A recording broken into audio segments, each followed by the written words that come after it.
या कार्यक्रमात बोलण्यासाठी आज यवतमाळमध्ये काय परिस्थिती आहे। 25% फक्त मुलं आज शाळेत आलेली आहेत। आज किशोर दर्डांना पुन्हा 2 दिवस पोलीस कस्टडीत पाठवण्यात आलेलं आहे। तुमचं पालक म्हणून काय म्हणणं आहे? आज सर्व पालकांना सुरक्षित महसूस होत आहे। आपल्या मुली आपण त्या शाळेमध्ये कोणाच्या गॅरंटीवर पाठवायच्या हा सर्व प्रश्न पालकांना पडेल। आणि जेव्हा हे प्रकरण सुरुवातीला संस्थेचे जे सचिव आहेत किशोर दर्डा यांनी हे प्रकरण त्याच्याजवळ थांबवून ठेवलं। या पालकांची छोटी मागणी होती की ज्या शिक्षकांनी आमच्या मुलीला त्रास दिलेला आहे त्या शिक्षकांना फक्त शाळेतून काढून टाकावं, पण हे सुद्धा करायला त्यांनी एवढा वेळ लावला। नंतर जेव्हा आम्हाला हे 8 दिवसाचं प्रकरण माहीत झालं त्यावेळेला आम्ही त्या शाळेमध्ये गेलो आणि त्या पालकांना आम्ही सपोर्ट केला आणि हे प्रकरण आम्ही त्यांना म्हटलं की तुम्ही पोलिसांपर्यंत द्या, स्वतःहून द्या, तर ते सुद्धा देण्यास तयार नव्हते।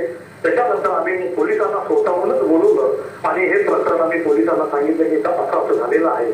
आणि त्यावेळेला त्या पालकांनी हिंमत केली। आम्ही त्यांना सलाम करतो की त्या 4 पालकांना त्यांनी आज सुरुवात केली आणि अनेक मुलींचं त्यांनी तिथे जो छळ वाचवलेला आहे आणि अशा पद्धतीनं या प्रकरणाची तिथे सुरुवात झाली आणि संपूर्ण हे प्रकरण दर्डा कुटुंबियांनी त्यांच्या परिवाराने किंवा त्यांच्या मॅनेजमेंटनी हे दडपण्याचा पूर्णपणे प्रयत्न केला आणि त्यांना असं वाटलं की आपण इथेच हे प्रकरण थांबवलं तर समोर काही होणार नाही।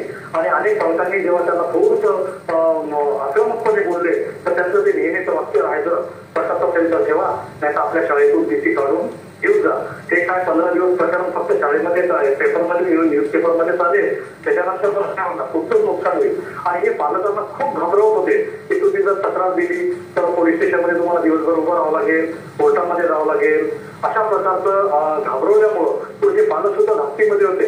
परंतु इतर पालकांनी जेव्हा त्यांना पाठिंबा दिला आणि त्यांना आत्मविश्वास दाखवला की आम्ही तुमच्या सोबत आहोत चला, तर त्यावेळेला त्या पालकांनी महिला पालकांनी त्याच्यामध्ये तक्रार दाखल केली आणि त्यावेळेला यश बोरुंदिया आणि अमोल क्षीरसागर असे जे 2 नराधम आहे त्यांच्या विरुद्ध गुन्हा दाखल झाला।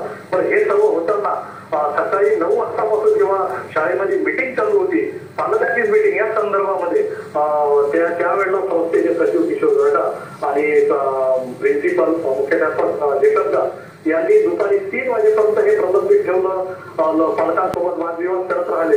शेवटी 3 वाजता पालकांनी पोलिसांना तिथे बोलवून स्वतः पालकांनी त्यांना शोधून काढलं आणि पोलिसांच्या स्वाधीन केलं। पालकांनी शोधून काढणं आणि पोलिसांच्या स्वाधीन केलं, संस्थेच्या चालकांनी टाळाटाळ केली, त्यामुळे हे प्रकरण भडकलेलं आहे। अक्षरशः पालक रस्त्यावर उतरले।